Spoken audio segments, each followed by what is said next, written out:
연일 제2금융권 부실 위기에 대한 이야기가 계속 나오죠. 저축은행에 대한 PF 부실에 대한 프로젝트 파이낸싱 대출에 대한 부실 계속 나왔었고, 보험사에 대한 어떤 PF 프로젝트 파이낸싱 부동산에 대한 어떤 대출에 대한 부실이 나왔었고요. 증권사에 대한 PF 여기도 마찬가지 부동산 대출에 대한 부실 이야기가 나왔습니다. 그런데 이제는요, 캐피탈사마저 프로젝트 파이낸싱이라는 부동산 대출에 대한 부실 이야기가 커지고 있습니다. 여러분, 저는 이것을 보면서 이러다가 그림자 금융에 어떤 큰 충격이 오지 않을까, 저는 그런 생각 많이 해봅니다.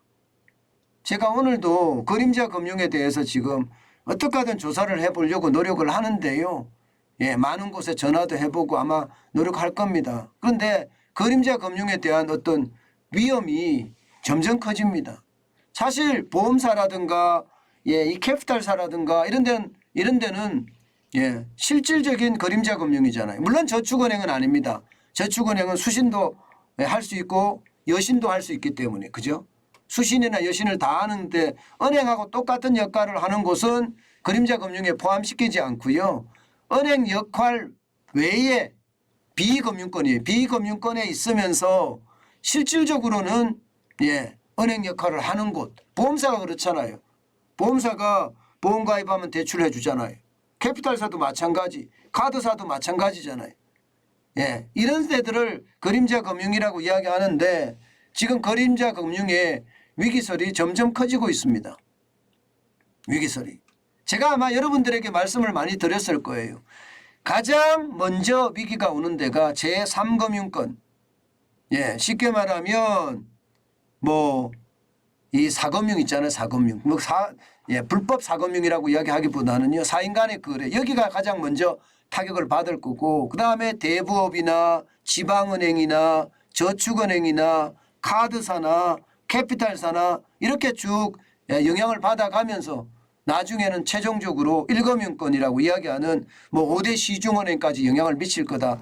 그 말씀을 제가 여러 번 드렸는데요. 요즘 이야기를 쭉 종합해 보면 실제로 말입니다. 이제 제2금융권의 어떤 충격 본격화되는 것 아닌가, 이런 이야기까지 합니다.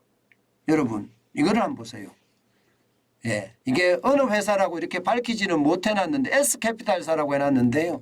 이게 밝혀놓으면 그 회사가 망할 수도 있기 때문에 이게 쉽게 밝히기는 어렵지만, S캐피탈사라는 데가 PF 부동산 대출입니다. 프로젝트 파이낸싱 대출 비율이 무려 말입니다. 23.28%입니다. 그러니까 자산의 4분의 1을요. 거의 4분의 1을 부동산 PF 대출을 해줬다는 거예요. 자산의 4분의 1을 부동산 PF 대출을 해주면 지금처럼 말입니다. 부동산 가격이 떨어지고요.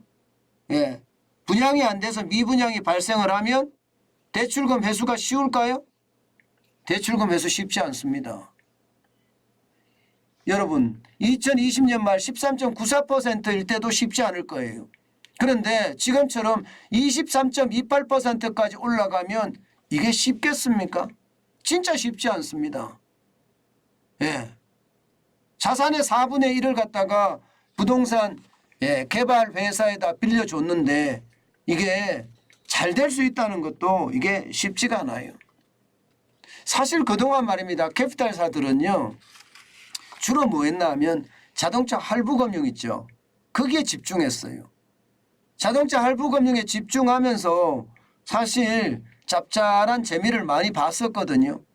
그런데 자동차 할부금융에 다른 데가 엄청나게 많이 뛰어들었습니다. 쉽게 말하면 경쟁이 장난 아니게 됐어요. 경쟁이 장난 아니게 되면서 이게 캐피탈사들이 눈을 딴 데로 돌릴 수밖에 없습니다. 돌린 데가 부동산 PF 대출입니다. 프로젝트 파이낸싱, 프로젝트마다 대출을 해주는 건데 건물 하나 짓는다 그러면 거기에다 대출해주고 이게 프로젝트 파이낸싱인데 이게 이제 문제가 저는 심각하게 되고 있다 이렇게 지금 보고 있습니다. 게다가 말입니다. 금액이 전체 캐피탈사 금액이 여러분 이 장난 아닙니다. 2018년에는요. 대출 잔액이 7조 8,890억 원이었습니다. 그런데 2022년 현재입니다. 현재 보면 상반기 자료로 보면 24조 8,132억 원입니다. 그럼 몇 배입니까? 3배가 넘잖아요. 그죠? 3배가. 3배가 훨씬 넘습니다. 24조 8,132억 원. 이거 터지면 어떻게 됩니까? 저는 굉장히 충격이 될 수 있다고 생각합니다. 여기에다가 말입니다. 채무보증 1,544억 원까지 더하면요. 25조예요. 25조. 25조의 어떤 최악의 상황을 가지고 있는 캐피탈사가 과연 살아날 수 있겠느냐 이겁니다. 게다가 그동안도 말입니다. 쉽지 않았는데 그동안은 그래도 집을 지어서 분양만 하면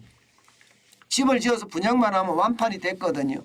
그래서 걱정하지 않아도 됐었지만 지금은 상황이 다르거든요. 집을 지어서 분양한다고 내놓는다고 하더라도 완판되기가 쉽지가 않습니다. 게다가 여러분도 알다시피 가격이 다 올라갔어요. 분양 가격이 다 올라가는 바람에 분양 가격에 대한 부담감 때문에 사람들이 분양을 안 하는 경우도 많고요. 심지어 말입니다. 대출을 안 해줘서 중도금이 없어서 이게 분양을 포기하는 사람들도 늘어나거든요. 그런 상황이라면 캐피탈사의 상황 진짜 어렵다고 저는 봅니다. 더 충격적인 것은요. 나이스 신용평가가 캐피탈사들을 지금 실제로 분석을 해봤더니 내년 6월에 쉽게 말하면 만기 도래하는 금액이 40%가 된대요. 40%. 내년 6월에. 그러면 여러분 내년 6월에 40%가 됐을 때 여러분 캐피탈사가 버텨낼 수 있을까요? 제가 여러분들에게 내년 상반기 위험에 대한 이야기를 몇 차례에 걸쳐서 말씀을 드렸는데 지금 그 상황이 실질적으로도 이렇게 나타나고 있는 거죠. 나이스 신용평가라는 데는 신용평가 기관입니다. 우리나라 3대 신용평가 기관 중에 하나입니다. 만약에 내년 상반기에 만기 도래했을 때 자금을 상환하지 못하면 어떻게 될까요? 캐피탈사라는 게 돈을 본인이 가지고 캐피탈사도 운영을 하지만 여전체라는 걸 발행을 하잖아요. 여신전문 채권을 발행을 해서 그 돈으로 대출을 해주잖아요. 40%가량이 만약에 지금 만기가 돌아오는데 40%면요. 8조가 넘는 금액이고 8조가 넘는 금액은 2018년 전체 대출액보다 많은 금액이에요. 그렇기 때문에 위기의 어떤 상황이 커질 수밖에 없다. 이렇게 이야기합니다. 저는 이것이 결국 앞으로 굉장히 큰 충격의 하나가 되지 않을까 그런 이야기 진짜 많이 합니다. 현재까지 말입니다. 지금 위험하다 하는 캐피탈사들 굉장히 커지고 있거든요. 많아지고 있고요.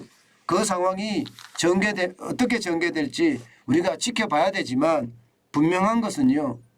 캐피탈사에서 저축은행에서 증권사로, 증권사에서 보험회사로까지 만약에 넘어간다 그러면요. 아마 금융위기라는 또 하나의 충격이 올 겁니다. 외환위기에 대한 충격만 있는 것이 아니라 저는 금융위기의 충격까지 있다고 말씀을 드렸잖아요. 그 상황이 현실화될 가능성도 굉장히 높아진다는 뜻입니다.